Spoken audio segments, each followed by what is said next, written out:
Through music and the spoken word, dozens gather at this sacred site.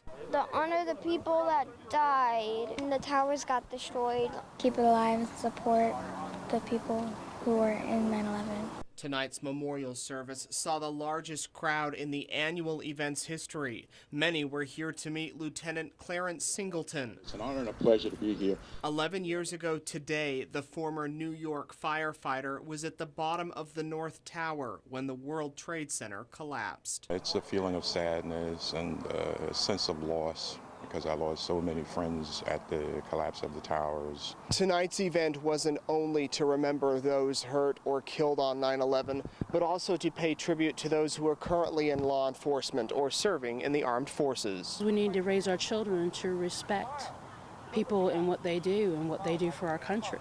That message was clear tonight, and many left vowing to never forget. Life is short, no matter how long we live. And I think that we should learn to enjoy life and appreciate life. America. In Chesterfield, Nate Eaton. Home, sweet home. 8 News.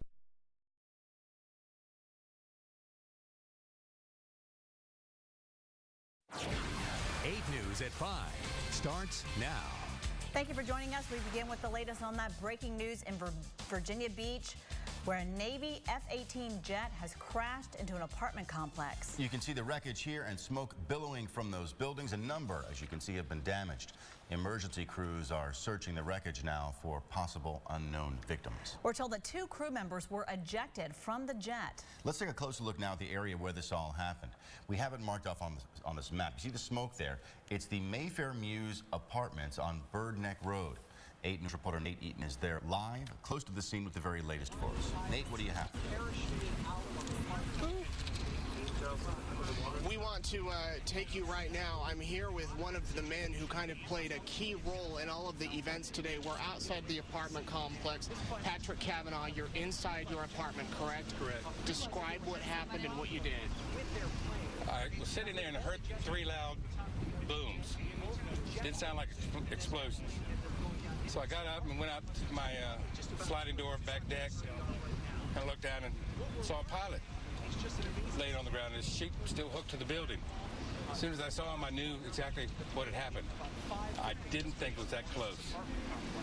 I did a body survey on him for broken bones, open wounds. I didn't see any.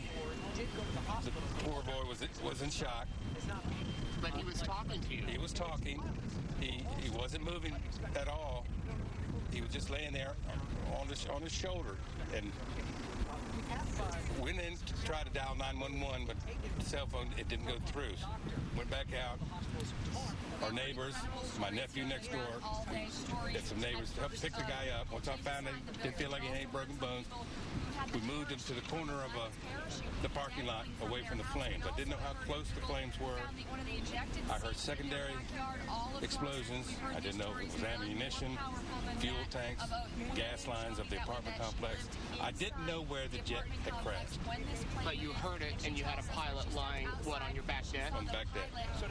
And what were his injuries like? He just, from what I could tell, he didn't have any open wounds. He just had a little blood, I think, around the nose area. I didn't feel any broken bones. He was conscious. He was in shock. So I made a decision. When I saw the black smoke come across the top of the building, I knew we had to move, regardless. You've had quite a health history yourself. This was pretty remarkable for you. You're here moving this pilot who's just heavy guy. This guy on my back is killing me. Yeah. Talk about how you were able to do this. I've gone, like I said, I've had 5 heart attacks. It was my old rescue squad training, adrenaline. You'd have done the same thing. You'd have done the same thing. You don't have time to think. I'll think about it a little later tonight, but you just didn't have time. You had to act. And then with my nephew and some of the other neighbors, we went around to make sure we got the people out of the building, because this is an adult community. We have a lot of, how can I say this politely, elderly. And we had to make sure, did what we could to get the people out. But they heard the boom, they saw the fire, and believe me, they were coming out. Would you say you're a hero for helping move this pilot? No. They would have done all the same thing. As soon as they saw the fire, they knew he didn't have any open wounds, so sure, they would have grabbed him, but just like a MASH unit, load and go. And how does the apartment complex look right now? Terrible. I think my apartment building is okay, but we've got a lot of damage. My sister and mother just moved out 2 weeks ago, apparently, where the jet came down, and I think their building's destroyed. Wow. Patrick Cavanaugh, you did good work today. I wasn't by myself. Thank you very much for talking with us. We'll let you take a break here. I want to kind of set the stage from where we're at. The apartments are back here. There's a lot of media here from all over the place, as you can imagine. The apartments are back here behind some of these stores along this main road where we are at here in Virginia Beach. We're expected to hear a news conference around 5:15 for an update. 6 people taken to the hospital, including 2 pilots and 4 civilians who were inside of the apartment. Miraculously, we're told that none of these injuries are critical, non-life-threatening injuries after this jet came crashing down here about a half mile from the ocean, we're told.